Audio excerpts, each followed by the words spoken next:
All signs point to this. A Jets insider has revealed the truth on what the New York Jets will be doing moving forwards, with the Aaron Rodgers, Davante Adams pairing likely out the door, as more is expected to come, and it will have an impact on the Jets and their offseason and their future, and we're going to break all of it down. What's up, guys? Welcome back to Jets Digest. It's Chris and Matt here, and we're going to jump right into things as always. And guys, if you're enjoying the channel, make sure to subscribe. If you guys are a part of that 80% not subscribed and you want daily New York Jets news, rumor reports, all the good stuff, make sure to subscribe to Jets Digest. This is the best spot to be for all New York Jets news. But let's jump into the video, because Rich Cimini has revealed the New York Jets. Well, he's revealed the rest of their plans after the Aaron Rodgers news has come to light. And taking a dive into things, Cimini mentioned that Davante Adams and Allen Lazard are likely headed for the exit. They probably will be released in the coming weeks. And as Cimini mentions, from a salary cap standpoint, the Jets will get stuck with $64 million in dead charges. Rodgers at $49 million, Adams at $8.4 million, and Allen Lazard at $6.6 million. The Jets likely will designate Rodgers as a post-June 1st cut, allowing them to spread the money over 2 years. That's the $35 million charge in 2026, and hardly ideal for roster building. Though, Matt, I think it is important to mention when talking about this that this guy right here, Mr. Darren Mougey, he was a part of the Denver Broncos when they made the Russell Wilson cut, which was the largest salary cut of all time.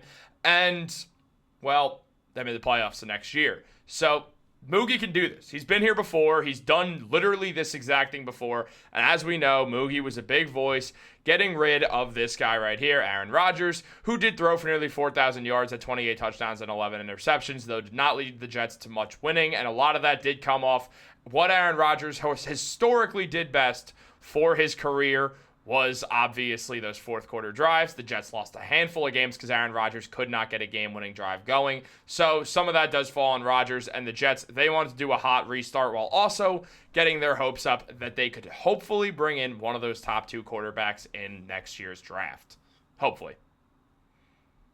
By next year's draft, I trust you're speaking of 2026 draft, right, Chris? Yes, Good. sir. So Allen Lazard and Davante Adams moving on from the New York Jets. Two guys who Jets fans were excited to sign. Allen Lazard signing that big contract 2 years ago before Aaron Rodgers was coming on. He was a signing to help out the Jets. He wasn't just a signing to bring Aaron Rodgers in the way the offensive coordinator signing was. That was to lure Rodgers over. But Allen Lazard was coming off of a good season. He was looking like an X-wide receiver who could really help the Jets. An X-wide receiver being the bigger body wide receiver who lines up on the line of scrimmage and can fight off press coverage for the New York Jets. He would also be running those deeper routes, your in routes, your post routes, your bang eights, your go balls. He would be handling that type of routes, but it never really worked out with the New York Jets. Allen Lazard, that first year, felt like every single big play, you had to look at Allen Lazard and go, did you hold someone?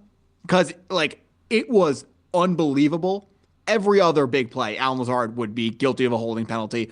Also the drops, but we don't have to go over that now. He's obviously on a pretty big contract, and he is going to be getting moved on by the New York Jets. The New York Jets going in a clear direction of trying to get the most cap space flexibility possible for Darren Mougey, for Aaron Glenn to work with as well. Davante Adams, the cut that to me hurts worse because it was supposed to go better. Obviously, Davante Adams, a much better player than Allen Lazard, but it really, that one stings because we know who Davante is and what kind of winning he could have brought to the Jets. Of course, it didn't happen. So his contract is $36.2 million cap hit for 2025. His contract was always designed to be cut, but it could have been restructured as well should the Jets want to hang on to him. But if they're moving on from Aaron Rodgers, it doesn't make sense for the New York Jets or Davante Adams to have Davante Adams on the team. The New York Jets are looking to get younger. They're looking to clear up cap space. Davante Adams is looking to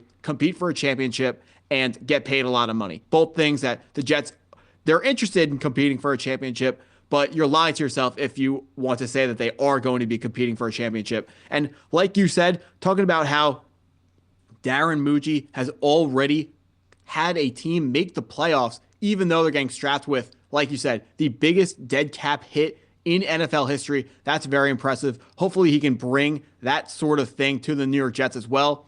One important part of that was them being able to draft a first-round pick quarterback, and this year's draft class, not very exciting if you're looking at the quarterback position. Maybe you're excited about Jackson Dart, like someone in the Jets front offices. Stay tuned for that video tomorrow from Chris.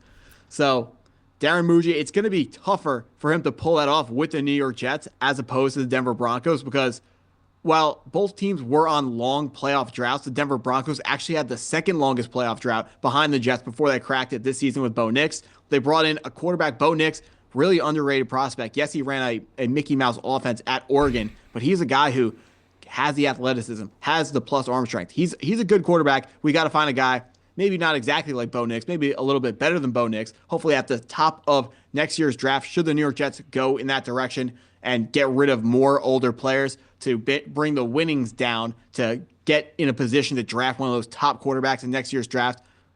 It's not going to be exciting to watch the games that lead up to that, but it is going to be worth it because the light at the end of the tunnel, it is, this time it's not a train. This season, we thought there was, last season, the light at the end of the tunnel was Aaron Rodgers coming back, but it was not a real light at the end of the tunnel. This time it really is because this next year's draft, 2026, those quarterbacks are for real. They are big time. Just the guys that we know are going to be there. This is the longest tunnel of all time. We never know. There could be more guys like Jaden Daniels came out of nowhere, had a breakout season, got drafted at the top of the draft, and is going crazy in the NFL right now. There could be more guys who can step up like that and give the Jets even more options in the 2026 draft class. I know, I wish it was this year, but you can't have everything you wish for. And I mean, the Jets do have somewhat of a young core, and I think it is important to note that, yes, it is going to be harder for Mougey to do this in New York than it was with the Broncos. And when you were talking and when you mentioned that, my eyes did very much widen for a second because I did realize they did draft a quarterback right after the cut. So I really hope they don't do that again. Like, where the New York Jets are, the Broncos drafted Bo Nix. What I was going to say about that is Bo Nix was a quarterback that not a lot of analysts were very high on. People weren't calling him a first-round pick. And that's a little bit, you can kind of compare that to Jackson Dart because when was Nix drafted? Nix was 12th overall. 12th overall, yeah. So, I mean, I think a lot of Jets fans would be fine if the Jets drafted someone in the 3rd, 4th, 5th round, something like that.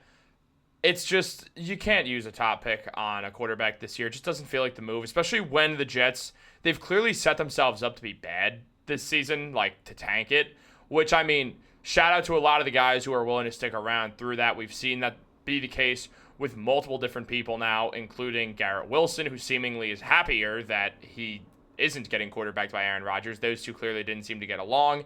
Wilson wanted the ball more. Rodgers would just yell at him. And, well, clearly that marriage didn't work out in the end. But overall, it just feels like the move definitely is to just tank this season, find some sort of a bridge quarterback. And we'll see what the Jets want to do in the draft, Matt. Yeah, so we got a lot of fun options. But at the moment, the Jets front office has kept their plans really well under wraps. Other than the Jackson Dart buzz coming out, there hasn't been a player that we feel like they're keying in on, whether that's the first round or anywhere after that. They are playing it really close to the vest, not really getting a good idea of what kind of player they're looking for here. So that, as I think what you just said was as it should be. Yeah, it's what good franchises do. They don't show their hand. Yep. They don't draft the owner's friend's cousin's nephew or whatever the hell Zach Wilson was. Yeah, that was bad. That was really bad. I mean, hey, he I can't say that. Oh my God. I don't even want to know. Actually, I can say it. I just have to adjust how I wasn't going to say one of our good friends' favorite acronyms, but Zach Wilson does like women of a certain age group. That's a little bit older than his. Yeah. I think everyone knows the acronym that I'm talking about. So we're all good here. But yeah, I guess there's that. But yeah, no, obviously, in all seriousness, the Jets, as you said, Matt, there's going to be a quarterback, if not two, at least one of Cam Ward or Shadur Sanders will be picked before the Jets are drafting. And I'm not saying I want either of them, I don't. But that does leave 5 guys who you have in that top tier of the NFL draft, if I'm not mistaken. Just as a little fun throw-in towards the end of this video, Who do you think it will be? First of all, let's get a reminder of your No, five we're guys. not. No one's getting a reminder. No one's getting a reminder because I'm revising the list, taking over, taking a second look at some guys. Not a second look, taking a third and fourth look at some guys. But if I had to guess, I'll answer that question. If I had to guess, one of the Michigan guys, either Mason Graham or Will Johnson. I like it. Guys, let us know what you think down below. Give your draft prediction. Like this video, subscribe, turn on post notifications. Have a great day, and go